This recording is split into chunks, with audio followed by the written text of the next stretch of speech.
नमस्कार, मी डायटिशियन एकता किंगर. आज आपण मेथीदाण्यांबद्दल बोलूया.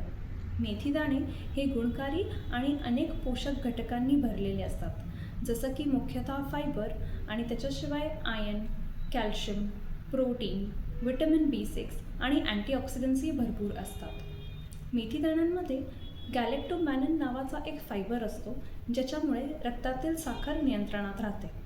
आणि सॅपोनिन्स हे फायटोकेमिकल्स असतात, ज्याच्यामुळे कोलेस्ट्रॉल नियंत्रणात राहतं आणि वजनही कमी होतं. 1 ते 2 चमचे मेथीचे दाणे दिवसभरात पुरेसे आहेत आणि विविध प्रकारे आपण त्याचा उपयोग दिवसभरात करू शकतो. जसं की मेथीदाण्याचे पाणी किंवा भिजलेले मेथीचे दाणे पाण्यासोबत घेणे. भाजलेल्या मेथीदाण्यांचे पावडर आपण डाळीत, भाज्यात, सूप किंवा पिठातही वापरू शकतो. आणि अंकुरित मेथीदाणे ज्याच्यात जास्त पोषक तत्त्व असतात ते सलाडमध्ये वापरू शकतो. आपण जर ह्याचा नियमित योग्य प्रमाणे वापर केला तर अनेक लाभदायी फायदे होऊ शकतात.